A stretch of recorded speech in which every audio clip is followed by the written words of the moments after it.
$500 million in AI-driven annualized recurring revenue, yet the market is quietly obsessing over an abrupt executive exit. Does this mean the crowd is missing the real fundamental story? Or is there a hidden trap that even Adobe's record-breaking numbers simply cannot cover up? Total revenue hit $6.62 billion for Adobe in the second quarter. Most analysts focus on this top-line beat, which delivered 13% year-over-year revenue growth as proof enterprise software is recovering. But digging deeper, Adobe's AI-first annualized recurring revenue tripled year-over-year, surpassing $500 million. Annualized recurring revenue is simply the predictable cash expected from subscriptions over 12 months. This is exactly what Wall Street demanded. They are rapidly shifting from free beta tests to concrete, paid subscriptions for features like generative fill in professional applications like Photoshop and Illustrator. The lesson here is that true market leaders seamlessly integrate technology into workflows, so paying becomes mandatory. When performing your stock market analysis, you want to see exactly this successful transition. But how does Adobe afford to build this?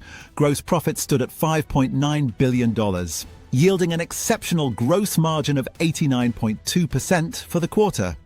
Gross margin is simply the revenue left over after subtracting direct software delivery costs. At first glance, a margin this high sounds almost mathematically impossible. Financial headlines often assume Adobe operates completely without fierce competition. But the fundamental reality is this 89.2% gross margin acts as an impenetrable fortress against broader economic volatility and unexpected market downturns. Because cloud delivery costs are incredibly low, Adobe commands massive flexibility. This allowed Adobe to plow $1.19 billion into research and development expenses this quarter.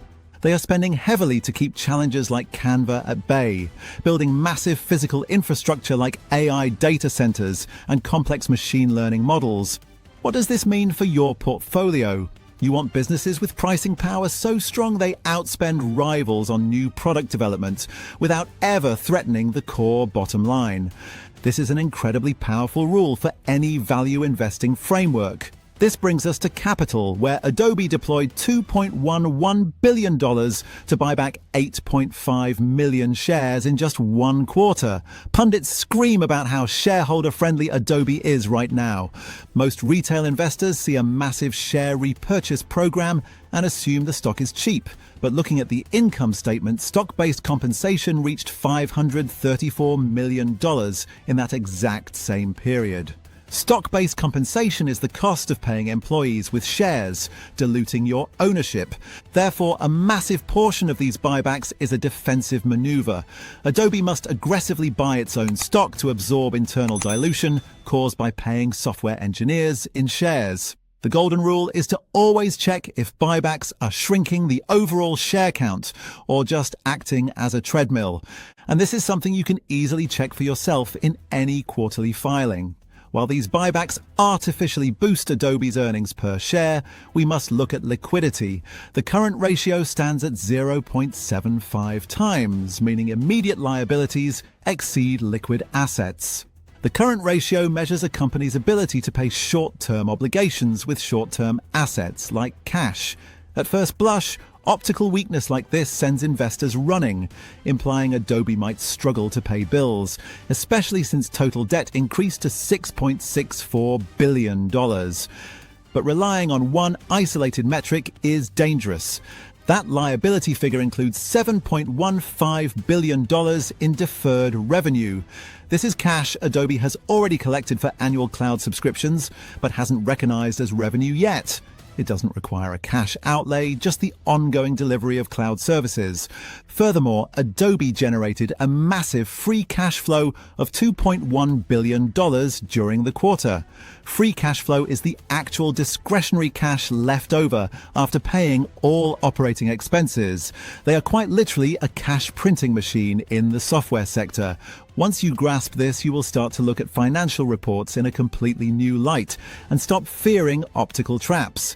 Yet, not every part of Adobe is growing effortlessly.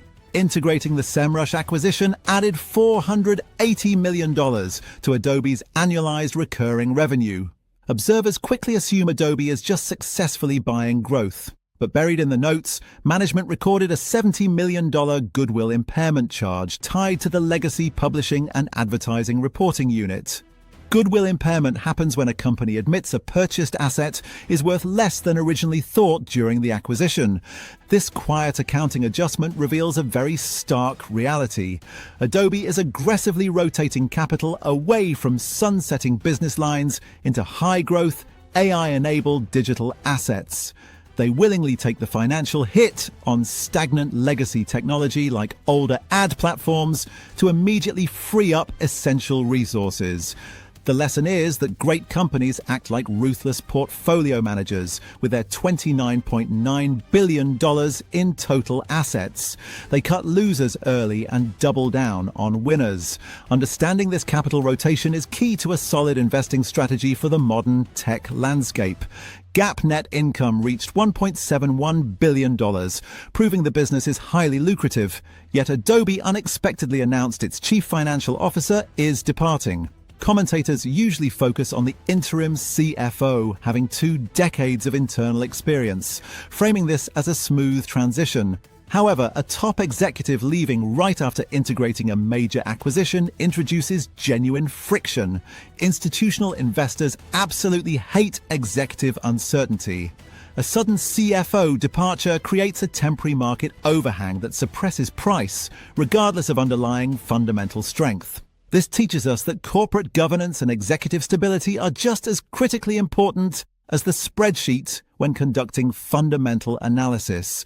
When the financial architect steps down, the market heavily scrutinizes subsequent quarters to ensure absolute financial discipline over the $11.5 billion in total shareholders' equity remains completely intact. And that places immense pressure on Adobe's future financial projections. Management confidently raised targets, projecting total revenue guidance of $26.6 billion and non-GAAP operating margin guidance of 45%. The operating margin shows profit made on $1 of sales after variable costs. The broader consensus is Adobe is simply flexing its muscles, proving it can grow through global uncertainty and market volatility, including a 200 basis point drag from foreign currency exchange rates. But the deeper reality is that achieving a 45% non-GAAP operating margin is a massive promise. It tells investors the heavy infrastructural costs of deploying generative AI models will not permanently compress profitability. If Adobe executes this exact margin target, it forces a premium valuation multiple compared to enterprise peers like Salesforce and Oracle. The takeaway is forward guidance anchors valuation. Forward margin targets tell you exactly how much pricing power management believes they command. Evaluating this confidence is central to effective stock market analysis. So, returning to our opening question, is the public missing the story behind that massive surge in AI-first recurring revenue, or is the executive turbulence a real warning sign?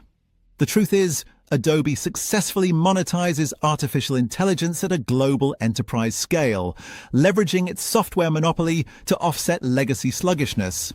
When you weigh the exceptional gross margins and massive free cash flow generation against the heavy burden of stock-based compensation, the fundamental picture remains remarkably strong. By applying disciplined fundamental analysis and true value investing principles, we see a long-term compounding machine funding its own technological evolution. As long as Adobe defends that 45% operating margin, the financial fortress remains perfectly intact, which is why it deserves a place in your long-term investing strategy. But I really want to hear your take on this specific approach to capital return. Do aggressive buybacks justify high employee dilution, or should they pay a dividend instead? Let me know your thoughts down in the comments. So hit subscribe so you won't miss what's next, and jump straight to the next video, because that could be the very insight you need to get ahead.